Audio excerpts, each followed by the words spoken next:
Alright, ETV Uganda, thank you so much for watching. Mwebale nnyo kutulaba. Tubaniriza ku mukutu ku Facebook ETV Uganda, ku YouTube ETV Uganda. Aaron Bobo ono kamera. Tusinzira makindye ne tubona ensi yonna. Embere bayise Abaganda bange. Tuli mu mbeera ya COVID-19, Ebola tuli mu nsale lunaku lwa mukaaga, is Labor Day, is a public holiday. Ne tusobola na kukitegeera nti lunaku lw'abakozi. So mu mbeera eyo era nkomyewo ni muganda wange Abudu yekolera tugenda kubanga tunyumyanyumyamuko olunaku lw'eggulo gabadde mazaalibwa ga Dr. Jose Chameleone, the only singing doctor. Ekitiibwa yakyewa nenga omukulu oyo yawezezza emyaka 41. Then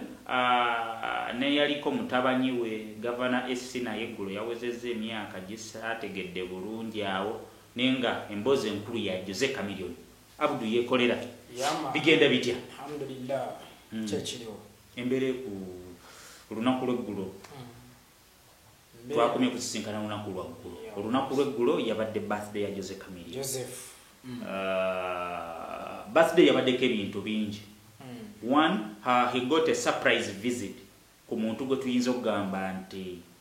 is now his enemy, Bebe Cool, olw'okuba nti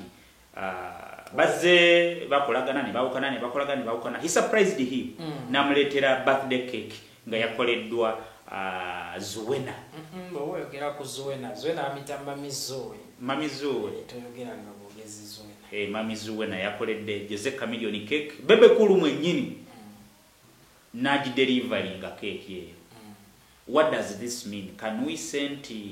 Bebe Cool ne Chameleone bakomyewo okubeera abamu? Bebe Cool alina kyabala? What could be the purpose of this? Bayawukana ddi. Nga bw'omanyira abo ojjukirako emabegaawo mu luyimba lw'abaliwa. There was a lot of waya mu koosikosi ne munne mwami Basiima ogenze tebayawukanangako. Era kino njagala warning eno egende eri abawagizi b'abayimbi abo. Mulekeraawo okweteeka mu ntalo z'abakulu kubanga bwe bamala okuddingana mmwe temumanyi gyekikola ki gye kibaleka. Simanyi oyo abagenda sasulya damages eziba ziteekeddwa ku linnya ly'omulala. Because Joseph bwe yalumba Bebe Cool waliwo ebigambo bingi ebyava mu nkambi ya Bebe Cool. Simanya Masigala, simanyanga Kamili Mubi, simanyanga ate nga n'enkambi eri simanyanga ne bayisinganya ebisongo kinako otegeera. Kakati olwaleero babagasse emitwe waya zaakoze ki zaagasse. So what is the essence of this? Kino kitegeeza ki? Bano babeera balina product gye bayisaawo nga luli Chameleone yali ayisaawo baliwa na creating a controversy. Ndabanga kabanga kabadi. Era bwe weegendereza ennyo Bebe Cool ebiseera ebisinga Kamili wa mulumba tayanikola. Bawagizi be balumba. Ate nga ne Kamili lwasazeewo okulumba side eri. Sorry, ne Bebe lwasazeewo okulumba side eri. Era ne Kamili takola ki? Tayanikola. Ndowooza omanyi kyekitegeeza. So tugambe nti babiri bano buli omu alina engeri gya respectingamu. Bemanyi abaana baagalana bwe basolanga ku street z'e Nairobi. Simanya era ono munaabwe ono Honorable abeegasseemu bwegassirwa kuba nti mukozi nnyo. I think Bebe came later on. I think yali 2 ng'eggwako. Ne bano 2 akagoma ka 2 something like that. Can we say it is the same strategy? Ne bolaba ojjukira oluyimba lwa Corona 0820 namba ya Corona. Epasi yagamba oluyimba olwo ngeri gye bataddemu fresh daddy ye bamuggyemu. N'agamba agenda kukola olulwe. Abalala ne bagamba no, it's a marketing strategy, just bakola bintu byabwe. Epasi ku kya 0 simanya 80. Era yamala n'akola olulwe. Ku ngeri emu mutuufu. Omanyi ife abantu abamu industry eno etuluma. Because tumanyi gyekoze ki gyevudde. Eno industry tebagigezesa nti tebagyeyizamu nti bambi kasajja katunako mukaleke keyiye. Segeera kagende keeyizeeko mu mupiira mu Uganda Cranes biba byakweyiya keeyizeeko mu kickboxing keeyizeeko mu nsero keeyizeeko mu ludo lwaki buli eyeeyiya ajja mu music oba osanga yengeri epasi gyalabamu ki ekintu ekyo naye ng'ate ne Mwami Bebe Cool tomunenya nnyo bw'aba oyinza okwesanga yali abala kufuna ssente ate mu luyimba olwo ng'alina okukozesa strategy yonna erukola ki Fresh Daddy alina kyeyagattako ku luyimba olwo of course kisekererwa yes Fresh Daddy kisekererwa omanyi ze bwempitawo awo oyinza obutagamba nti buli yeekolera aliseewo naye omulalu ku kyalo bw'ayitawo ate ayinza osika attention y'abantu ne bajja balaba omulalu era agenda kuwemula ki so tugambe nti Bebe Cool oluyimba yalubala nalaba nga Fresh Daddy alina audience eyiye yabasiru tumuyite muyimbi oba musanyusa is an artist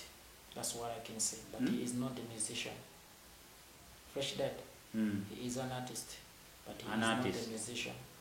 artist yabeera ate yasobola okuyiiya ekintu kyonna ekigwa mu kkowe lya art nekisanyusa abalabi but musically no nga bwe tuyinza okugamba nti ne Kato Lugwama yali artist naye nga si muyimbi Kato he was a good artist kati ku side ate y'abayimbi yali trainer mulungi writer mulungi era bwe tuba twogera ku bantu abagoba naye nga y'okuyimba yali tasobola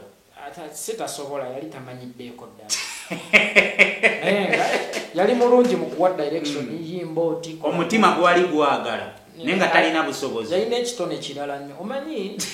mu music oba mu art buli omu alina contribution ye naye nga we thank him cause omukulu oyo yaleeta Eagles production yonna yavawo Bafebe Nasoro Jingo Babeti Mpologoma bonna bali mu Diamond buli wona ekigambo bandi aba ekya creatingibwa omukulu Joy Tabula ndowooza ne Dr. Tina abaana abo bamisachi obwongo buddukira mangu ku Kato okitegeera oba kyengeza ku mu bandi music oba Freddy already yaliwo Freddy yaliwo akadongo kamwe era Freddy bana abaana bamuteeka kakazito n'akyusa n'ayagala ajje mu katale kaabwe ne bamusawola osejeera so tuddayo katono ku Chameleon birthday yabadde yeseguku Bebe Cool yamuleetedde cake ne Spice Diana naye yaweereza Dr. Jose Chameleon cake tetumanyi oba abalaka ki anti Joseph Muwulu ennaku zino Dr. Mili Muwulu mukazi ali mu America so Spice Diana yalibanga alina kyabala wa Dr. Tonkubya tukoma Dr. Jose Chameleon after that obudde obwazibye mu nju ye mu ddiiro lye n'akola birthday concert ye yabadde artist n'abayimbi abalala babaddewo baganda be bawizo ba Palaso n'akola live concert mu ddiiro lye Civic Events yakitaddemu awo ngolaba buli kimu Civic Events lighting biki stage n'akolera ewaka what does this mean kino kitegeeza nti coronavirus tumufunyemu manyi buli kibi kijja n'ekirungi kyakyo ekyo tewali muyimbi wa Uganda abadde akimanyi nti omuntu osobola kukola online concert negundi yakigezaako ku Easter gundi yakikola already ya OS Omulangira Suuna yakola concert anti byonna corona yabireese ate nsuubira bakijja ku BBS so abawagizi alina data n'akifuna ku bwereere era kyobola omuntu talina kuba mu mbeera nnungi buli budde kubanga buli otafuna kinyigiriza bwongo tobuwagiya so abayimbi bazuudde nti osobola okukola ssente nga toli ku stage ate ekisooka kya byonna kino kigenda kuyambako nti abayimbi naddala mu biseera by'ennaku enkulu babadde babookinga ebivulu bingi bye batasobola kukola ki kutuukiriza so genda olaba tugenda beera mu mbeera nti omuyimbi asobola ajja kukolera ewaka no ovudde kuba Chameleon yabadde ku stage Chameleon asobola okukola kangambe ku kalenda machinde ku Christmas n'ayita aba kamera then n'ayitirako basami gabani aba YouTube ne babiweereza live ku ki n'afuna emirundi emeka ebiri nga tekimwetaagisa kukwata bivulu 5 kakadde kubanga ye bw'akola live concert ye nga batadde kalenda atimbidde ku mutwalo gumu omanya nti bwafunayo abantu omutwalo gumu esente bameka omwe mwasoma ndowooza olaba olunaku lweggulo abantu babaddeko tebabadde bangi nnyo olw'okuba embeera ya data naye nga kwabaddeko abantu abawerera ddala nga 25,000 kati 25,000 bw'obalaabalamu kati 25,000 ate nga kubaako abavaako waliwo abagenda okulaba oluvannyuma mu bufunze eyo property ya Kamiri emyaka gyonna so bw'ayimba ewa Bitex kiggwereyo yes of course so kati kigenda kuyambako nti bw'okola shoyo nga ku Easter ng'okwo n'osolooza omutwalo abantu omutwalo gumu siwe bukadde nga 10 then n'ogattako YouTube tojja soloozangako mpola gw'okitwala nti buli mwezi konsati eyo njagalako emitwalo 5 oba kakadde buli mwezi okumala emyaka 10 ogenda olaba nga sente kitegeeza so okay kakati ku birthday ya Chameleone Bebe Cool yazze n'amuwa keeki n'agenda abayimbi abalala bayimbye naye Bobi Wine teyalabiseeko oyinza okukiraba nti of recent bw'otunuulira Bobi Wine byakkiririzaamu ne Chameleone oyinza okugamba nti naye afuuse nga mulwanirizi wa ddembe wabeerawo ekinyigiriza avaayo n'akola bw'ati olowooza kino tekiyinza okulinako olwanyizi kyoweddembe atasobola kugulira abantu kawunga mweno mbeera tomutukuba ani kakati ayinza okukozesa eddoboozi lye kubanga Chameleone okukozesa eddoboozi lye aba waakusasulwa omanyi Bobi Wine oyo alina enkola ye bw'obaako ky'omusabye oba abaali bamusabyeko akuddamu n'akugamba nti nze sikuwa kyennyanja nkuyigiriza bwe bavuba sejeera oba nenkuwa eddobo n'ogenda n'okola ki ovuba naye nga waliyo omuyala asobola ovuba osooka kulya n'okukutamu n'olyoka oyingira ennyanja awo nvuddeyo ogenda mu maaso so ekya Chameleone okuba nti yalabikiddwako ne Bebe Cool ne batuulako mu nnyumba bonna ne banyumyamu kino kitegeeza ki tetuyinza okulaba embeera nti Bebe Cool agezaako okuperereza Chameleone amugamba owaayo ebintu biveemu komaweeka kubanga yali abaddeyo okubonga naawe project yalimu y'omu ku ba beneficiary gye twakulira tatange yali awagira kirala ne mama wange kirala nga baawula ebintu bibiri ebyobufuzi n'amaka kitegeera so Kamiri ne Bebe Cool y'omu okuba gyali kiryoke era Chameleone ne bwe yeesimbawo ku bwa mmeya nga tajjidde ku kadi ya NRM Bebe Cool tajja mukola ki muwa but doesn't mean nti takola ki tamwagala balina ebibagatta bingi nnyo balina ebibagatta kino kitegeeza ki eri Bobi Wine tekirina kitegeeza because Chameleone is nothing to Bobi Wine kikyentegeeza ti Bobi Wine asobola okubeera Bobi Wine without Chameleone because n'akalulu akamutwala mu parliament ti Chameleone teyemu campaign so ku bana ababiri mu mbeera gye tuyingiramu ya 2021 ng'oli ayagala Ntebe ya mukulembeze wa ggwanga ono ayagala bwa Lord Mayor ku bana ababiri ani asinga okwetaaga munne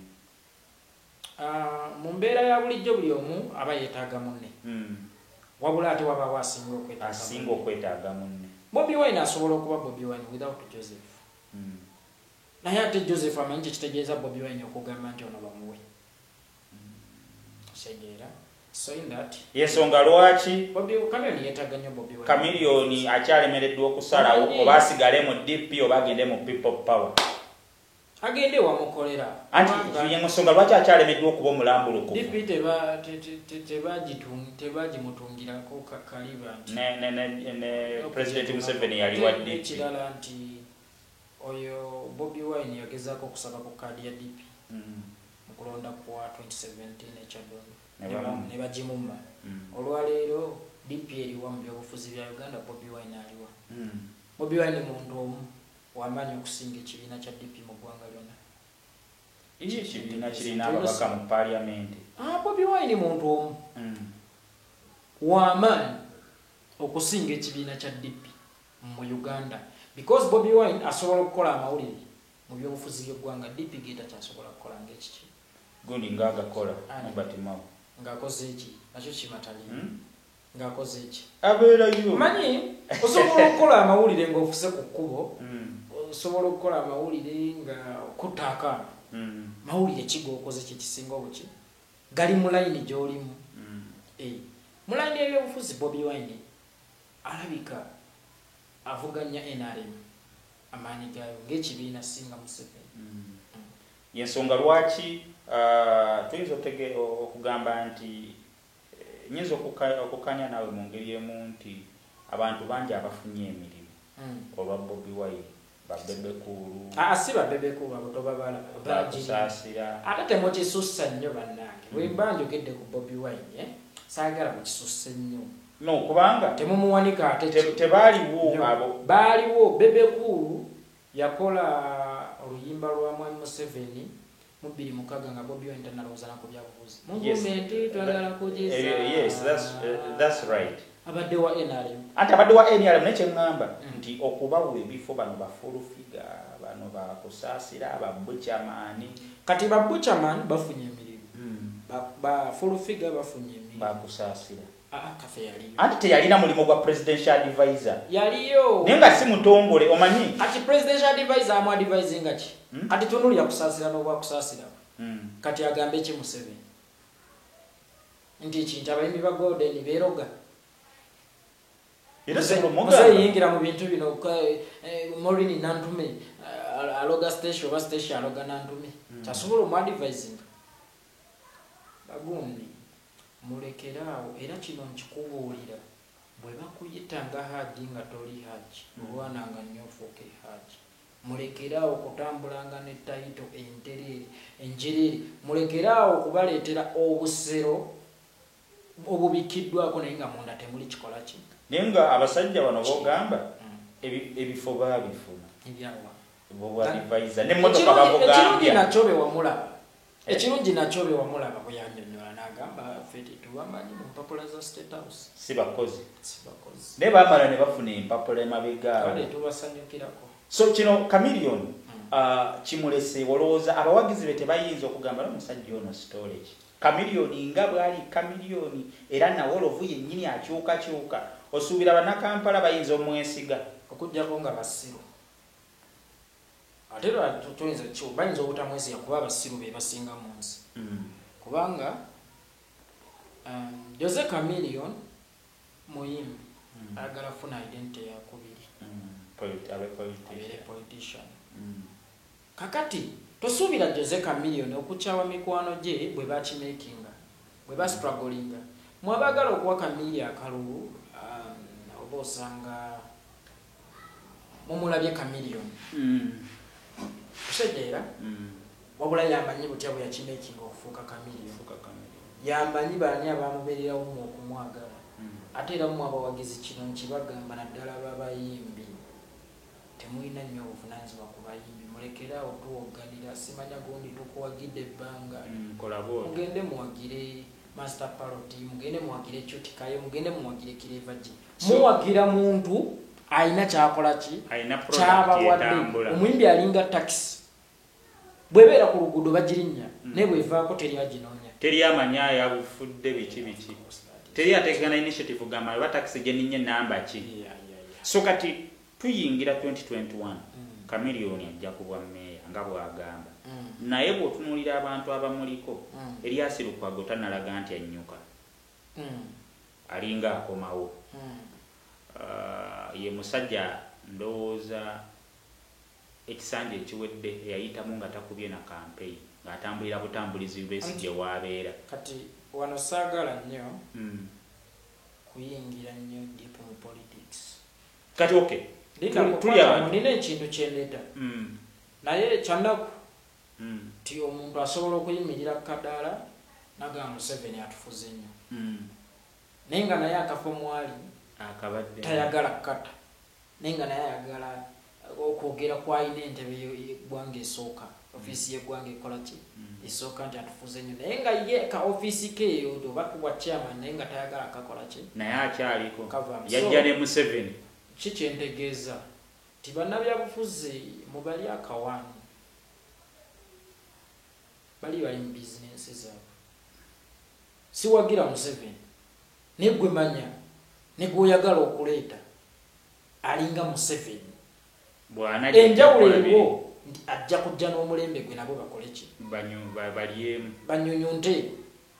si baliyemu banyunyunte oshegeera kubanga oli ali mu ofisi y'obwa meeya y'omu ku bannankyukakyuka era beeyita bannankyukakyuka so kati kitegeeza bannankyukakyuka nga gwe toli nkyukakyuka so tubikole bwe tuti kikyentegeeza mu kyokudda ku kibuuzo kye kya Joseph bannakampala Joseph Chameleone tampa nga wadde lwataano era ne wano wentudde tannampa wadde lwataano era sirwagala naye mmanyi ekintu kimu tewali muntu